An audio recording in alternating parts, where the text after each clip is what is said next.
பிரதேச செயலர் அவர்களுக்கும் பதவி நிலை உத்தியோகத்தர்களுக்கும் சக உத்தியோகத்தர்களுக்கும் இனிய காலை வணக்கத்தை கூறிக்கொண்டு நான் நவராத்திரி மகிமை என்ற பொருளில் ஒரு சிறிய பேச்சொன்றினை வழங்கி செல்லலாம் நினைக்கின்றேன்.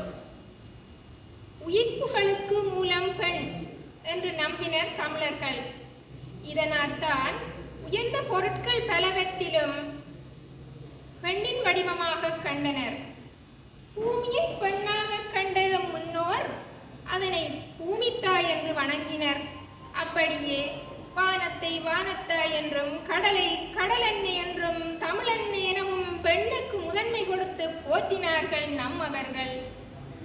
உலக இயக்கத்திற்கு 3 சக்திகள் அடிப்படை என்று நம்பினார்கள் இந்துக்கள்.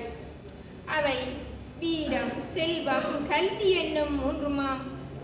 இவை உலக இயக்கத்திற்கு மட்டுமல்ல, தனி மனித மேம்பாட்டிற்கும் மிக அவசியம் என்பதை இவர்கள் உணரத் தவறவில்லை. வீரம், கல்வி, செல்வம் ஆகிய 3ஐயும் முச்சக்திகளாக கண்டு வணங்குவது இந்துக்களின் ஆன்மீக சித்தாந்தம். வீரத்தின் வடிவமாக அன்னை துர்க்கியையும், செல்வத்தின் வடிவமாக இலக்குமி தேவியையும், கல்வி தாயாக கலைமகளையும் போற்றுகின்றனர். 30 முக்கோடி தேவர்களுக்கும் முதல்வனாய சிவனுக்கு ஒரு இரவு, அது சிவராத்திரி.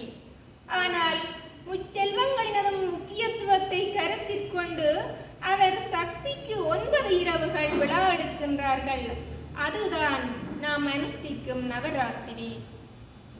முதல் 3 நாட்களும் முதல்வன் சிவனின் துணைவி துர்காதேவிக்கு முதன்மையான பூசைகளை செய்கிறார்கள். அடுத்த 3 நாட்களும் வைகுந்தனின் துணைவி லக்குமி தேவிக்கு இதமாக பூசை செய்கின்றனர். கடைசி 3 நாட்களும் படைக்கும் பிரமனின் பத்தினியாம் வாணி தேவியற்கு காண்பரிய பூஜைதனை செய்கின்றனர். இவர்கள் தம் அருள் பெற்று வீரம், செல்வம், கல்வி ஆகிய முச்செல்வங்களோடும் வையத்துள் வாழ்வாங்கு வாழ்ந்து இறைவனை அடைய வேண்டும் என்பதே இவர்களின் நோக்கமாகும் என்று கூறி வாய்ப்புக்கு நன்றி கூறி விடைபெறுகிறேன். நன்றி.